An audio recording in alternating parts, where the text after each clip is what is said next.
Okay. All right. So, hi. This is a bit awkward because I can't see you all, but I'll just give my best. Welcome to the Kubernetes Cloud Native online meetup.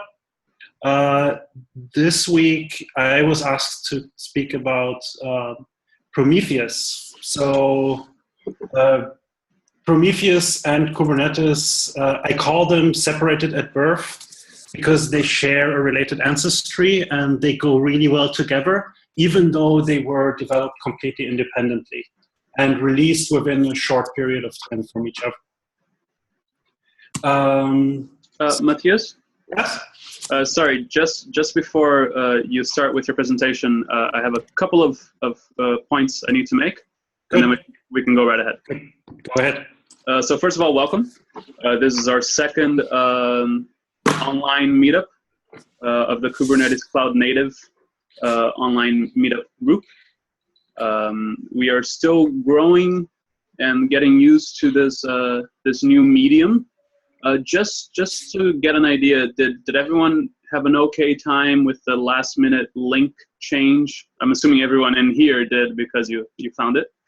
But that's not going to be an issue anymore. We figured that out.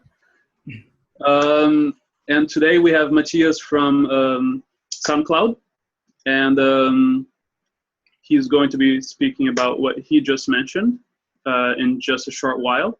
I just wanted to let you all know to stick around until the end, because when he is done, we have kind of a surprise for everyone that's still in the group. It's kind of an exclusive surprise for everyone here. And yeah, without further ado, Matthias, do you want to tell us just a little bit about yourself before you get started? Yep, that is the next slide. So I'll try not to bore you too much so you can make it to the end. All right, about myself, I am an engineer at SoundCloud. I'm currently on the production engineering team. I joined SoundCloud about 5 years ago as an IT support person, and then switched to engineering a bit later. Production engineering, as we have it at SoundCloud, is, for those of you who are familiar, it's kind of like SRE, but not quite. We as a team, we run the basic platform that everyone else builds upon. So we run the deployment platform where we are currently migrating to Kubernetes. We run the service discovery and we run the monitoring. Excuse me. We're not running the monitoring for everyone. So we're not running the monitoring servers for everyone. We provide them as a component that other teams can run. So SoundCloud is a company about sound in the cloud. It was started in about 2007. We're headquartered in Berlin, Germany. SoundCloud is a former Rails shop. We still have the monolith, so we still do have some Rails, but we're moving away from it, and in moving away from it and breaking it up into many smaller pieces, we ran into several issues, especially around monitoring, but also around deployment. And this is what this talk essentially comes from in the end. So in about 2012, we began separating out services, and we needed an easy-to-use platform so that our developers could deploy to this platform by themselves without having to go through some ops person. There was no Kubernetes and no Docker at the time, so we wrote our own. We're now moving away from that. But it turned out very quickly that the monitoring that we had at the time, which was basically Nagios and Graphite and a bit of StatsD, could just not keep up with this.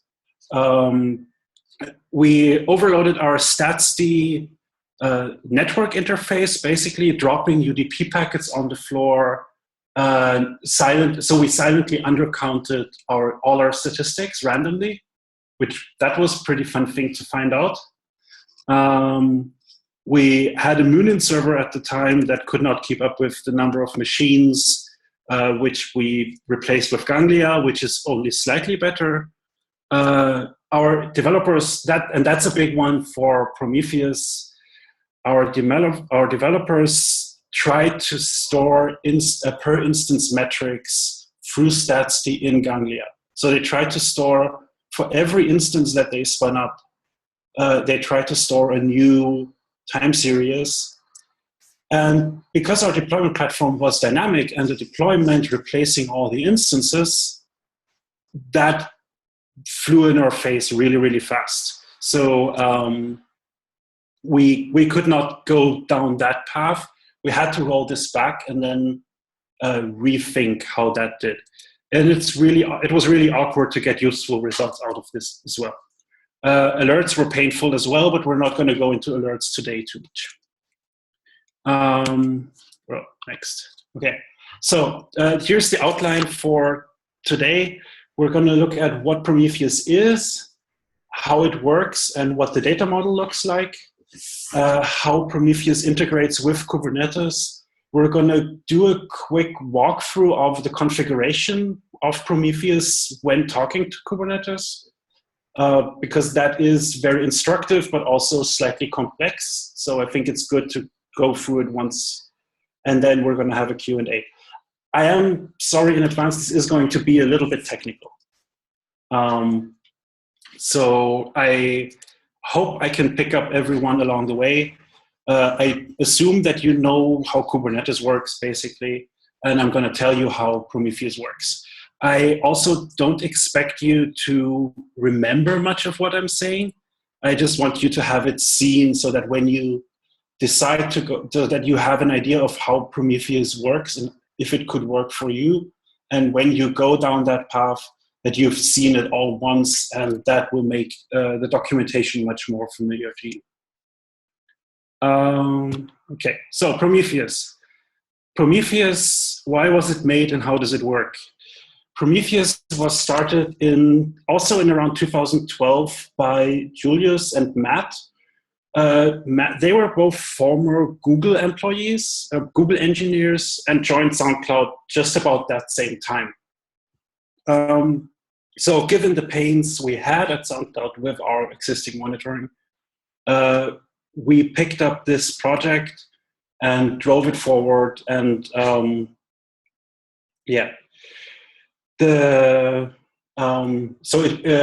Prometheus was developed as open source from the beginning, but mostly at SoundCloud, and we kept a bit of a low profile. It was publicly released in 2015. By that time, Prometheus was already the main internal monitoring platform.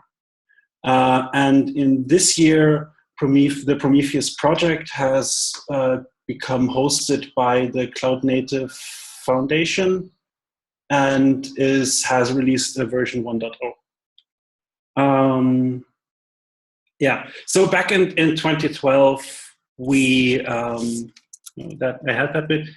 so back in 2012, when Julius and Matt came out of Google and back into the real world, there was a really, really steep drop in the available tooling, and they felt that pain. And they set out, with Prometheus, to rectify this lack of useful or really usable time series databases and monitoring systems. By 2014, so shortly before we officially announced Prometheus, this pain was already felt by many, many people. There is a link at the end of the slides to one of the talks that happened in the fall of 2014, where a Kesky Dixon, that time Google SRE, describes how monitoring should look like without naming that this is what monitoring does look like inside of Google. And that was like 2 months before we released Prometheus to the world. There were many other monitoring systems popping up around the same time, like Bosun, and Prometheus was in a useful state, so we went forward and showed it to the world. By now, SoundCloud is one user and contributor among many. There is some heavy investment from companies that are in the Kubernetes and cluster management space, like CoreOS and Weave. So Prometheus is no longer a SoundCloud project. We are just one of many. Okay, so what is Prometheus? The Prometheus server itself is rather limited in scope. The Prometheus server itself collects metrics, it stores them, and it allows you to query them. It can also evaluate rules while you're not looking. So it basically, rules are a continuous evaluation of queries, and then the results are stored back as a new time series. By itself, Prometheus knows nothing about any particular system or software. This is, for example, this is a big difference to Bosun, which has a big collector to rule them all, or even Ganglia with the Gmod collector, where you plug everything into this one collector, and then that collector shoves the metrics up towards the time series, towards the central server. The Prometheus is very decoupled in that sense. And the Prometheus server itself, yeah, it gets metrics, it stores them, and it allows you to get them out. And that's all there is. So what is the Prometheus ecosystem?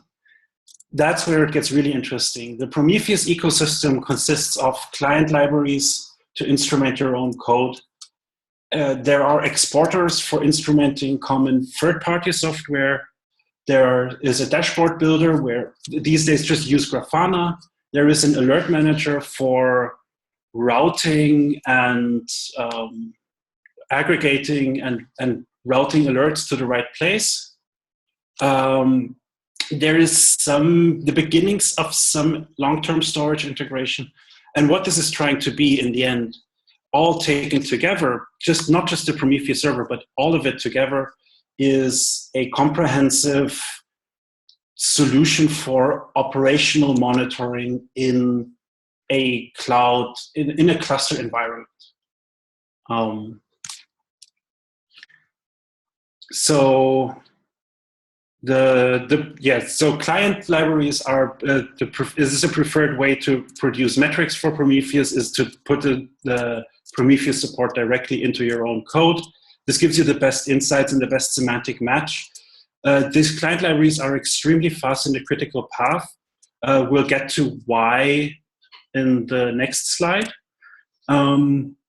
There is, but not everything that you run is instrumented this way. For example, the Linux kernel is not. So exporters are very thin services that translate between third-party systems and Prometheus. Because they are so limited in scope, they are quite simple to write. Examples for these exporters are the MySQL exporter, which takes metrics from information schema and performance schema and presents them and shuffles them to Prometheus. There is the node exporter, which gives you base kernel metrics, and interesting in the Kubernetes context is CAdvisor, which gives you container metrics, and it is already embedded in the kubelet, so you don't even need to install it on your Kubernetes cluster anymore. Okay, this is somewhat religious topic, but I'll just present the point of view of Prometheus here. Prometheus is a pull metric system. This means that Prometheus reads the metrics over HTTP from its targets and not the other way around. For example, Graphite and StatsD are both push-based, where the targets know where the metric server is and send metrics to it. Prometheus doesn't work that way. Prometheus works the way that the metric server knows where everything is and pulls the metrics as it wants them. This has a bunch of advantages. The target does not, for example, the target does not need to know about the Prometheus server. It does not need any configuration. You can trivially run more than one Prometheus server by just running more than one. They will scrape the same targets. They will collect the data. and you don't need to change anything at all. A thing that we frequently do in development is we copy the configuration from a production server and we fiddle with it and we run a local Prometheus for a while and we see what happens and we watch the local development Prometheus scrape the production data just as while the production Prometheus does it. Or one team is interested in the metrics of another team, they just point their Prometheus guns at it and scrape it, and nobody needs to know or nobody cares because it's just another set of HTTP requests. This works best if Prometheus is network-wise pretty close to the targets. If you have this does not make a good Internet of Things monitoring solution where every endpoint is distributed around the world and you can't really get to them because they're behind home routers and firewalls. This is for inside your cluster. This is where how you should run this. Also, if you run multiple clusters in multiple locations, the recommendation is always to run a Prometheus in each cluster and then potentially federate between them if you need to. Another advantage of this pull model is that it is very resilient against transient failures and monitoring overload. Especially for monitoring overload, the server can't just slow down. You cannot overload a Prometheus server by sending it too many metrics because you are not sending it metrics. You can still overload it by, when it asks you for metrics, giving it too many, but a few failure cases just don't happen anymore. Also, because in the way Prometheus scrapes on a periodic basis, this has two side effects. One is you're not sending a UDP packet for every n events. You're just scraping the latest counts every 10 or 15 seconds typically. Using counts also makes it very resilient against transient failures. The complexity of knowing what's where moves to the server in this case. So this is a big difference towards a push model where in the push model, everything needs to know where the monitoring server is. In the pull model, the monitoring server needs to know where everything else is. Arguably, it needs to know what should be there anyway, so you need to template this out anyway. And there are a bunch of mechanisms that you can use to discover this. Especially when you're running in Kubernetes, this is a solved problem, which we're going to talk about in a bit. Okay, so the data model. This is where the inheritance of Prometheus comes from, or shines through. Prometheus metrics are multidimensional with key value pairs as labels. This is, if you've worked with Kubernetes, you will see this will be very familiar with you. This label model, this is the same label. It comes from the same historical background. Basically, at Google, a bunch of people realized that this is the best way to structure your data, so you can slice and dice it after the fact. A hierarchy like graphite makes it very tricky and inefficient to invert your tree and to slice by a different dimension after the fact, or to even know what each dimension means, because that may be different for different applications. This is in this model, this is all covered by labels. And these labels can come either from the instance itself or from the producer of the metrics, or they can be added at scrape time. So for example, when you look at the HTTP requests total metric, you see that there is a path and a status. These obviously had to come from the actual instance that this was collected from, but the instance label was added at scrape time because the instance itself doesn't know its name. So that's this. Samples are scraped at a semi-regular interval, but that is determined by the server, and this can vary by load on the server. So they are appended to a so-called time series as they are being scraped, and these intervals can be somewhat irregular. And this is okay. This is the query language and the data model all account for this. And there is no time bucketing of these values. Each value is saved as it is. This also means there is no thinning of these values after the fact, at least right now. This may come in the future, but right now they're stored as they come in. A time series, just to clear up the terminology, a time series is what we call a single unique metric label value combination. So the metric name and the metric name and all the label value pairs together form a time series, and this is where the numbers get appended. Any label changes, this is a new time series. Each time series is stored as a single file on disk, but different from Graphite's Whisper or Ganglia's RRDs. These are not of a fixed size. They grow as the time series grows. So it is okay to have these rotate on every deploy. The storage format is also very efficient. If you choose the correct, the slightly more CPU expensive encoding, we're now down to, and this is on production data, this is not an artificial benchmark, we're down to about 1.3 bytes per sample collected, where a sample is still a 64-bit float and a 64-bit timestamp. So this is about 90% compressed on disk.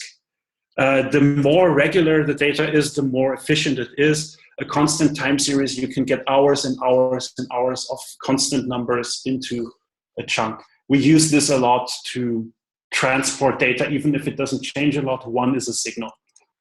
And it doesn't cost a lot to store. So yes, we also the data model and the query language prefer counters. Counters have the benefit. So what this means is we do not record or we do not export the rate of requests or the average latency over the last something time range. We just export the number of requests that this instance has served on this path with this status since it started.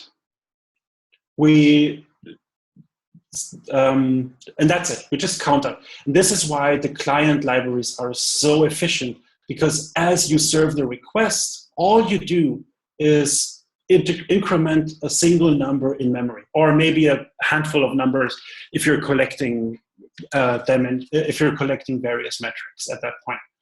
But you're not sending a packet on the wire. You're not opening a TCP connection to your to your metric server or anything. You're just incrementing a counter in memory. And when that counter is read, which happens every few seconds, that's also pretty fast. All the expensive calculations can then happen on the server side at query time when you know what you're actually looking for. The typical problem with making these calculations early is that you cannot aggregate all of them. For example, if you calculate a 95th percentile latency on one instance, and that's what you store, you cannot calculate the latency over all the 95th percentile over all instances anymore. You've lost. You just do not have enough information at that point in time. If you store the raw counters and you do the calculation later, you can fix this and you can do this. You can also counters do not need to be integer valued. So, for example, you can totally store the request durations of all requests that have been served as a counter. And just with these two metrics, you can calculate the average latency, for example, after the fact. And we're going to see how that works next. Caveat, do not use average latencies as actual operational measures. They are crap for that. But this is just to show you how the query language works with a very simple example. So let's start with the request, HTTP request total. Please don't mind that in the screenshot the metrics are named differently. I did not have time to Photoshop that. This is a counter. It just goes up. That is the defining property of a counter, is that it only ever goes up or resets to 0. It resets to 0 when the instance restarts. And the Prometheus at query time knows how to deal with that if you're using the rate function. So this is not very useful. As a human, I don't want to see, oh yeah, well, there have been 8,000 requests since some point in the past. What I want to see is the rate of requests. So let's do a rate function here. In this query, we're taking over every individual label combination. You see that we still have just as many label combinations as we had before. But for each of them, we're now calculating a rate from the increase of that counter. We're calculating a rate. This is smoothed over 1 minute, but the unit is always per second. So this is another thing if you're familiar with Graphite. In Graphite, you always have to care for like scaling to seconds. And to be honest, I never get that right. Prometheus just doesn't let you get it wrong by making everything a second. Everything is in seconds and everything is per second. And that makes your life so much easier. Unless you explicitly ask for something else, then you get something else. But mostly that's multiplication by numbers. And then you know what you're doing. So, okay, so far now we have the request rate for every instance and for every method and path and status separately. That's a bit too much, and we're not really seeing the wood for the trees here. So let's sum these up. Okay, well, that's cool. Now we have the total request rate across all endpoints, all methods, all instances, all results. That's great. So we know how much traffic we're getting in. We don't really know whether that, but that's maybe a little too. That's maybe not enough detail. So we want to preserve maybe one dimension. We can do that. We can do this rate over. We can sum by method. And if you're familiar with SQL, this is exactly a group by. We're summing the request rates, but we preserve the method dimension. So now we have separate rates for get and for post. And you can do the same with status codes. You can do the same with the combination of method and status code. So you see how many gets were successful and how many posts were successful. And this is all ad hoc after the fact. We did not have to change anything in the collection. We could do all these queries after we've already collected the data, because we've stored the raw data that we can work from. All right, so now this is the average latency. We can not only sum up and, go back. Okay, we can not only sum up and rate and everything by like that, we can also combine numbers. And so you see the little division, or you can see the division operator at the beginning of the second line of the query here. So yes, we're just calculating two separate rates. One is the rate of errors, and one is the rate of all requests, but still broken out by method. Each of them is broken out by method. So if we ask Prometheus to divide the two, it divides them separately for each method. So we have separate error rates here for our post and our get requests. You can see, even though we have much lower much lower rate of post requests overall, the relative rate of the chance that they fail is higher. So yeah, we've learned something about our service. In the same way, you can also calculate the average latency, but as I said, don't do that.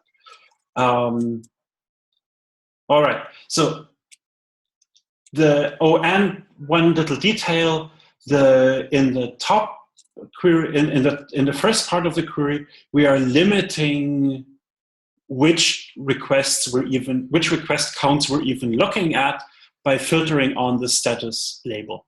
That's all that happens. So there is less to sum over in the first place. Therefore, this is less than 1. All right. So now let's talk about Prometheus and Kubernetes. Now that you sort of know what Prometheus is and how it looks like, let's look at how it works with Kubernetes.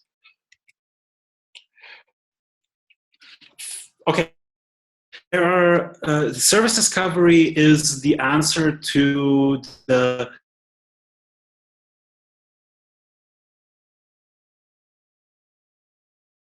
that services use to discover each other, because you need some mechanism for that anyway. But there are some differences to be careful about. Like Prometheus needs to know about every instance individually. So if you're using a load balancer, Prometheus cannot go through the load balancer. So in that case, you actually need a separate mechanism.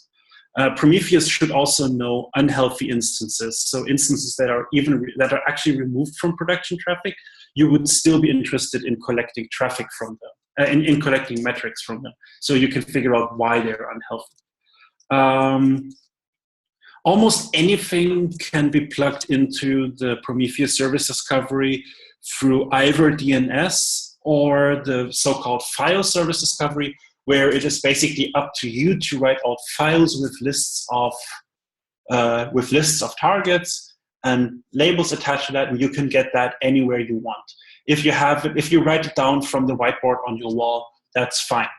Luckily, with Kubernetes, you don't have to do that. You don't have to build your own. You can use the native Kubernetes service discovery. So let's dive into how the service discovery from Kubernetes works in Prometheus. This is a little complex, so I'll try to go slow and take it step by step. And this is why I want you to see this, because I think if you just see the documentation, it can be a bit hairy to figure out what is actually going on there and why it works at all. So we'll talk about the basics, and then we'll just walk through parts of the example configuration that is in the Prometheus repository and what's necessary to understand it. So the Kubernetes service discovery fetches from the Kubernetes, it discovers targets by asking the Kubernetes API. There are several kinds of targets that it can ask for. There are services, there are service endpoints. Service endpoints have the problem that you cannot get that when a pod becomes not ready, you lose it. You lose insight into what is going on inside of that pod. You can discover pods directly, and containers inside of pods. I've not done that yet. We're going to see the pod discovery in action today. You can also discover nodes and the API server. The Kubernetes service discovery component inside of Prometheus always fetches everything of a given role. So if you ask it to discover pods, you will always discover all pods. There is the service discovery itself does not limit this. But there is metadata that comes with it as this list of pods gets handed down through Prometheus. There is some metadata that is passed along.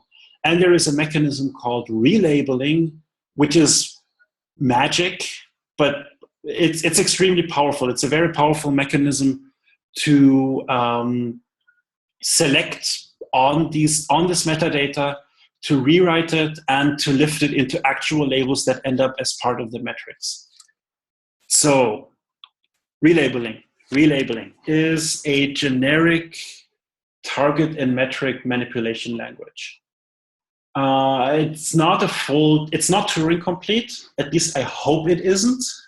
I think you can't jump back, so you're probably okay. But it's basically a series of steps to manipulate the label set on a thing, either on a target before it gets scraped or on the metrics after they have been scraped. So there are two independent relabel configurations every time. We're only going to see one today. We're only going to see the before relabel configuration, because this is where you take all the targets that the Kubernetes service discovery threw at you, this list of all the pods, and you filter it down and you beat it into shape into what is actually discoverable and what you actually want to monitor. Internal labels are always prefixed with 2 underscores, and anything that after relabeling is prefixed with 2 underscores will not become part of the final metric. So these will be dropped. If you want something that is passed in as a metadata from Kubernetes, if you want it to show up as a metric, you need to relabel it into the actual label set. There are 5 possible actions that you can do with relabeling at every step. You can keep, which means to drop everything except where one or more labels concatenated together match a regular expression. Drop is the opposite. You just drop this target if it matches. You can replace, which means matching one or more labels against a regular expression, and then using the results and the match groups to construct another labels value or the same labels value. That is actually legal. Label map is just mass reassigning labels based on a match of the name of the label. So this is what we use to just copy all the Kubernetes labels into Prometheus labels, even if we don't know them beforehand. And hashmod is only useful if you need to shard across multiple Prometheus servers. Trust me, if you probably don't. The Prometheus is so efficient, we have not started sharding at SoundCloud yet. So it's there if you need it. This is part of the horizontal scalability story, but for today, this is not relevant. All right, so let's start with the first example configuration. This is a snippet from the Prometheus configuration file. This is provided there is an example provided in the Prometheus repository, and it's linked in this presentation, which I'll post the link in the chat afterwards, so you know where it is. All right, so we're looking at scrape configs. This is an array, so we could have more of these, and we will have more of these. Each configuration has a job name. This also ends up as a label implicitly. And in this case, we want to use the Kubernetes service discovery configuration. We tell it where the API server is. We tell it that it is running in the cluster. So that just does the default TLS configuration and CA configuration so that it uses the service account token that all the pods that run in Kubernetes get. You can also run Prometheus outside of Kubernetes. That is completely valid thing to do. You will just need to provide the certificates and the authentication options manually. Basically, it's just TLS configuration so that it can talk to the API server. And then you discover, you tell it which API server to talk to, which again, if you're running inside the cluster, can just be the service discovery, the Kubernetes service name or service domain name. And you ask it for the role API server. And it will give you back the address of the API server. That's pretty much it. That's all there is. And the API server is instrumented with Prometheus, so you will get something back from that, probably. To be honest, I haven't tried this one yet, and there may be TLS options that are needed in addition to this. Because TLS, because authentication is tricky. So give it a shot.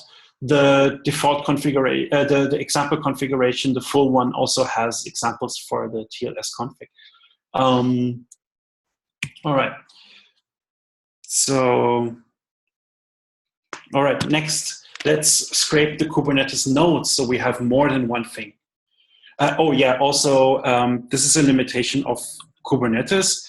This method does not work well if you have an HA setup with more than one API server. Because Kubernetes itself only ever remembers one, and if you're running 3, they keep fighting for that, and they keep changing it every few seconds. So Prometheus will scrape a different API server every time, and that doesn't go down well. Anyway, scraping nodes. If you scrape all the nodes, well, the first thing that changes is the role. The role, now we ask for the role node. But we also want to preserve the labels of these nodes. So let's do that. Let's preserve the labels. We use a relabel config, with a single step. The action that we need is label map, and we match this meta Kubernetes label that would be lost after the relabeling, and we relabel it to just keep the label name as it came from Kubernetes. And therefore, we just, all the metrics that we get from these kubelets will have the node labels attached from them. So this is for scraping the kubelets, sorry. This is not very clear terminology. If you ask for nodes, you get the kubelet.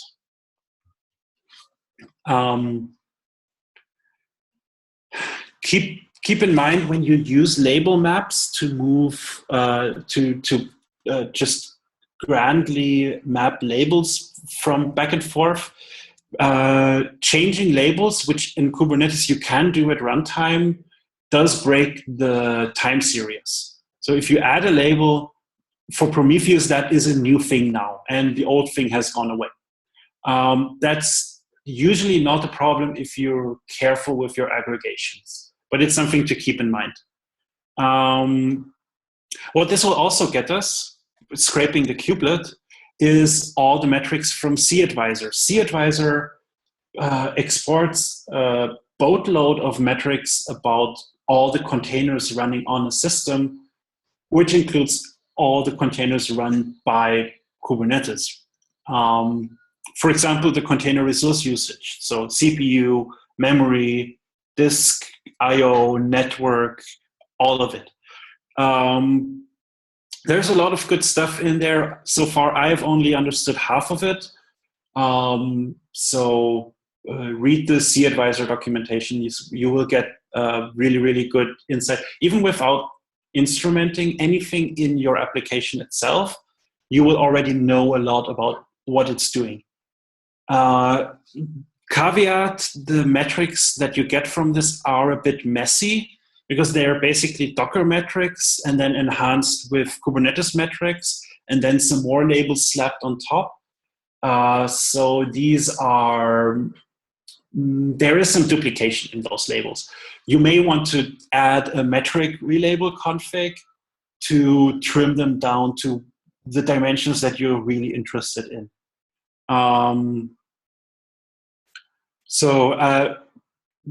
Side note, if you in that process you want to completely remove a label, replace its value with an empty string. So we'll see replacing values in the next slide. this is for scraping pods, and this is where the relabeling gets really interesting. I'm not even going to ask you to read all this, but what we're doing in these 5 steps is first we're matching on an annotation on the Kubernetes, on the pod, which again is passed down to us as this meta Kubernetes label. We match on that and we keep the target if and only if it matches the exact string true. So any pod that does not have the Prometheus.io scrape annotation set to the value true will not be scraped. Next, and this is where it gets really, this is where the power of relabeling comes into play. We can use relabeling to rewrite the address that is going to be scraped. What we're doing here is we're taking the address that came from the service discovery, so the address of the pod that the service discovery determined from the API server, and for all intents and purposes, this has a random port attached to it. So we also take the annotation that as when I wrote my deployment, I added to the pod is an annotation which port to scrape.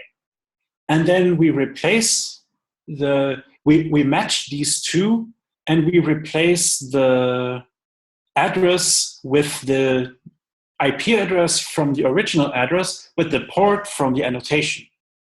And bam, we're by attaching this to each pod, now the creator of the pod can determine which port should be scraped by relabeling this before the scraping actually happens and writing it back into the address label. Next, we do the same label map that we did before, except now we're doing it on the pod label.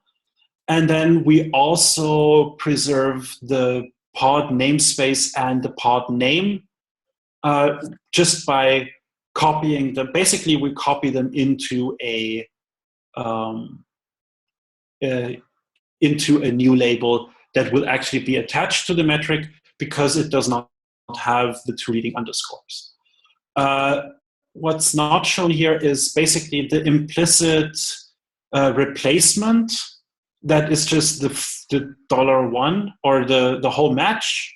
So by not specifying it, we end up just copying the whole thing.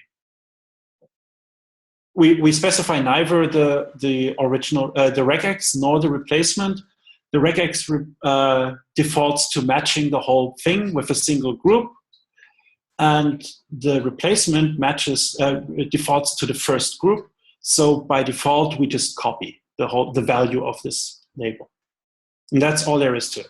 So this is kind of like a label map, but it's specific to this one label. All right, that's it. We've basically reached the end. I'll do a quick recap. Prometheus is a pull-based operational metric system. I forgot to mention the operational bit. It is not for long-term. It is not really a long-term solution yet, and it's definitely not a business intelligence solution. This is about knowing what is happening in your services right now and what happened 2 weeks ago. Not about who exactly did what 3 years ago. Metrics are sliced and diced by label value pairs, just like things work in Kubernetes. It has a strong lean towards storing raw metrics and raw counters and calculating derivatives at query time. It can natively discover targets on Kubernetes. And relabeling is a complex beast, but it allows narrowing down the targets and modifying their labels just according to your needs. This is super customizable. With the default configuration, there is an easy start, but you will end up, you will probably want to modify this and customize it to suit your needs. All right, I added a bunch of links to resources. There is a link to these slides. Okay, yeah. Gauges, counters, and ratios omit by Caskey Dixon. This is the talk that I mentioned that gives a bit of a philosophical foundation to Prometheus. And it came out just before Prometheus was officially released, so that's cool. I've linked the Prometheus documentation and the example configuration for Kubernetes. There are 2 blog posts by CoreOS about running Prometheus on Kubernetes and about monitoring Kubernetes itself with Prometheus. And there is a talk by Björn and Fabian, who are core contributors to Prometheus, about monitoring Kubernetes clusters. You'll find these clickable in the slides. All right, so now it's time for Q&A. Okay, thank you very much, Matthias. Wonderful presentation. And just before we get started with Q&A, I have a little announcement to make, as I mentioned earlier. Tomorrow, we are going to officially start looking for speakers for this bi-weekly talk. We have an application ready for that we are going to be releasing to the public tomorrow. But since you are here, if you are interested in being a speaker for one of these online meetups, then you are welcome to apply, and you are going to get the link today. And there it is.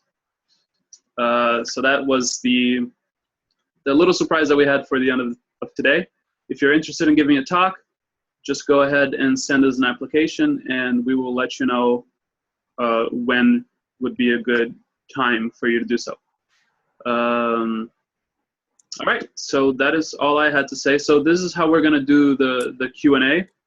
If you have a question, please type it, and I will read it out loud, and then Matthias will answer them.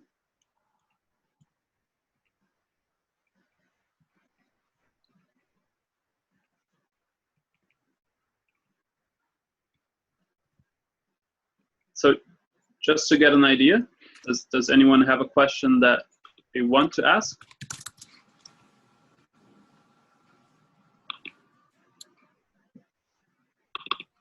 Okay, so Brandon is asking Matthias, what is the recommended way of deploying Prometheus inside the cluster or in a maintenance cluster?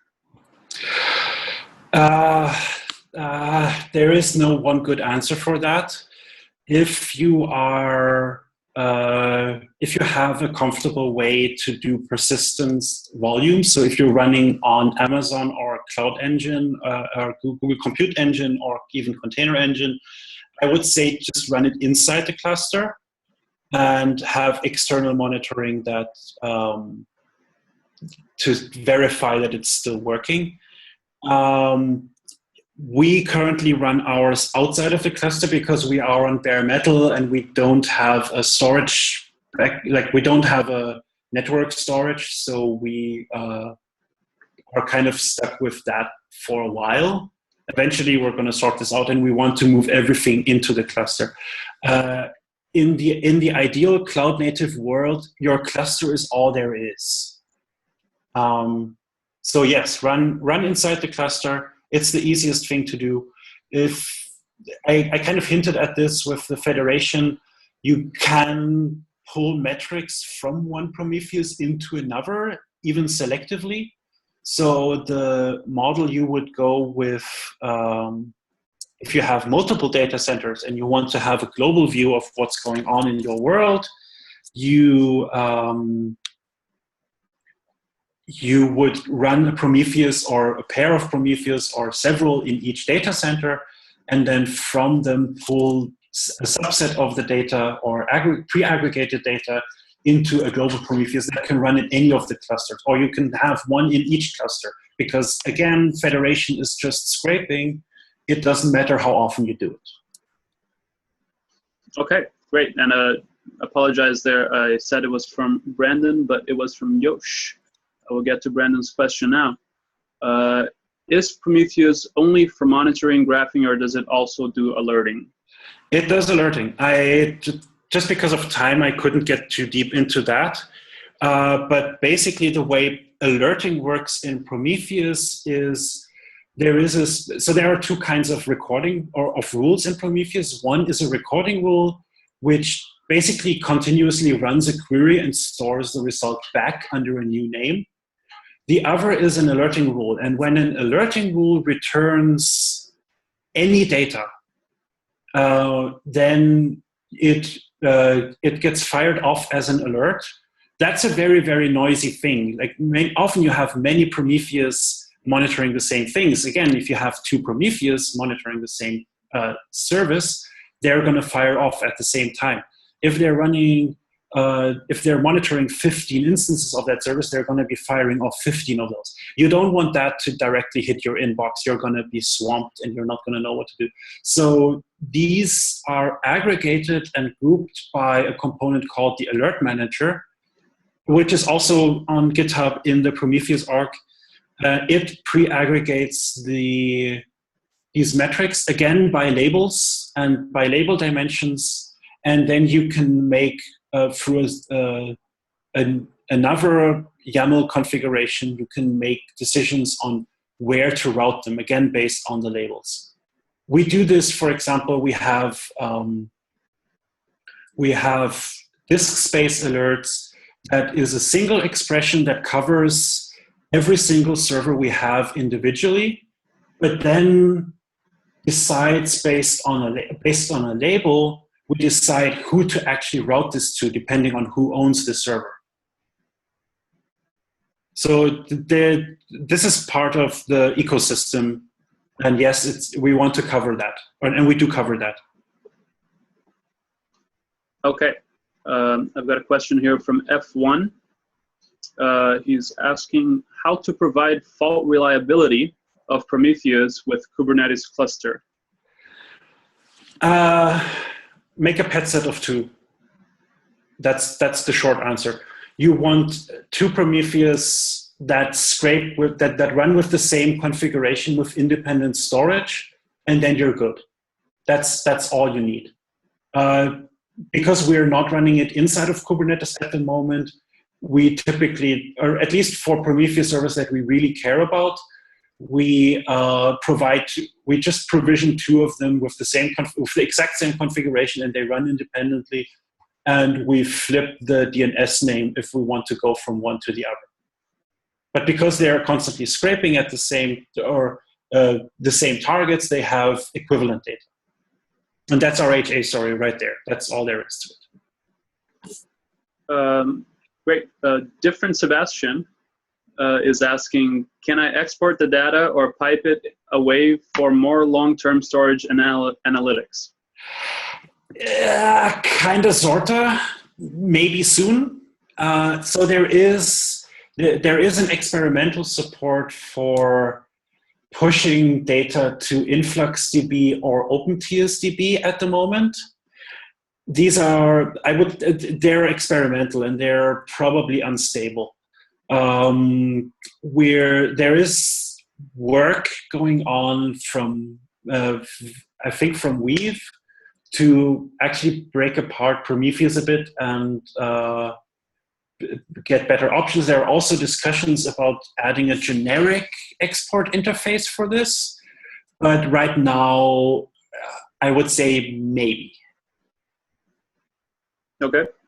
I'm going to circle back to our repeat questions. I'm going to go with Arash now. Does Prometheus provide scheduled performance reports, for example, for SLAs?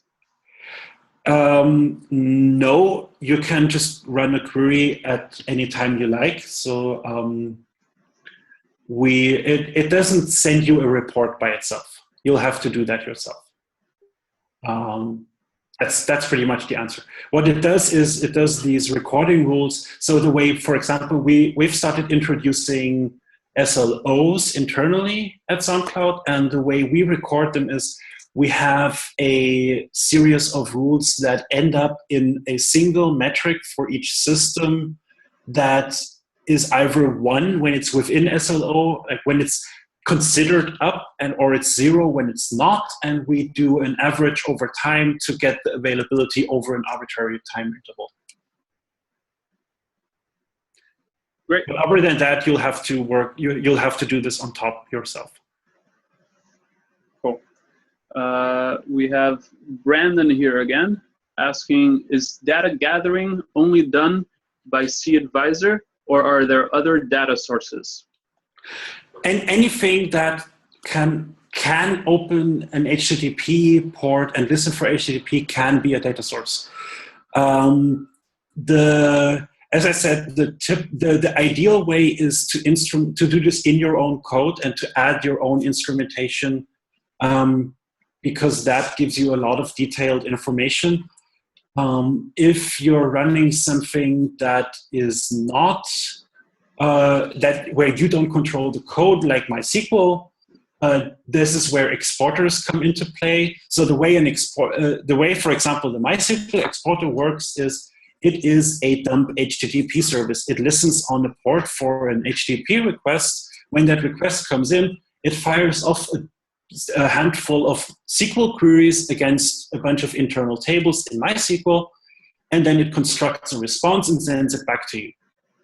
This is a few hundred lines of code. There is not much to it.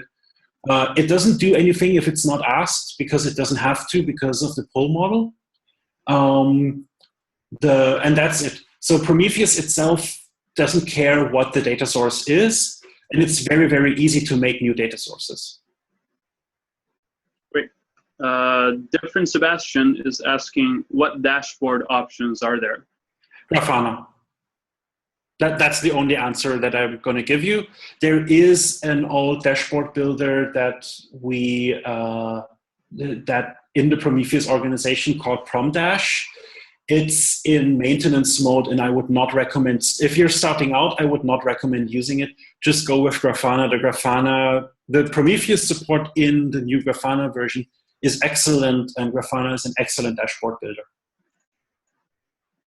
Okay, and then Arash is asking, does Prometheus support finding bottlenecks in the app down the line of code? That depends on how well you instrument your code. If you're, it is completely up to you. You can, and Prometheus does allow you to increment a counter every time you hit a new piece of business logic, for example, or a new branch in your code, so you can exactly see where it happened. Prometheus by itself does not do that for you.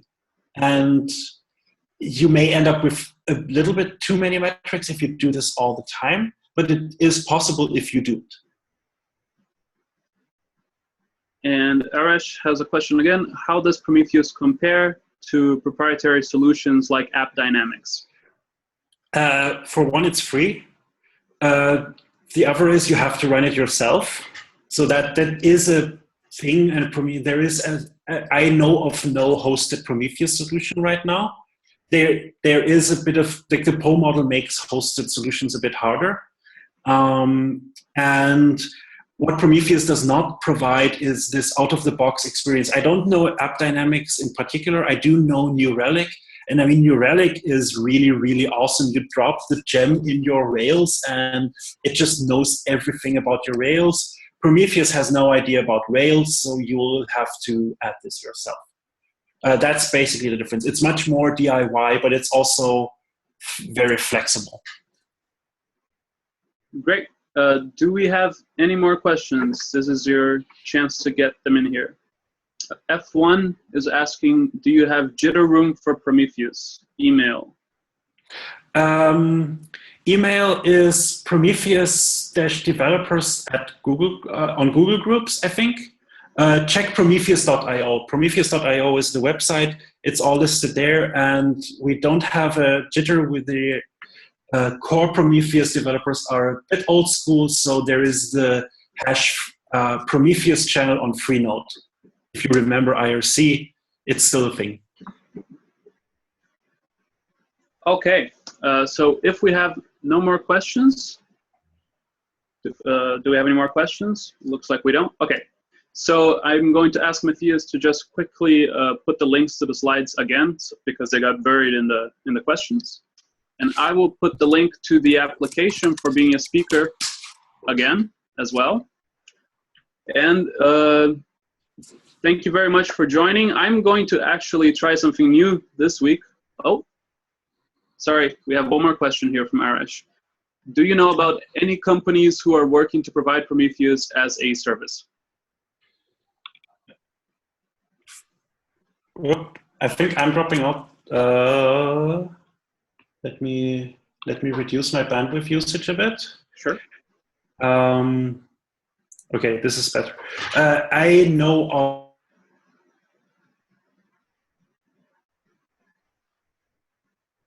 that Weaveworks is working on something as part of a larger product offering, but I don't know what the details of that are. So right now, maybe ask them. Okay.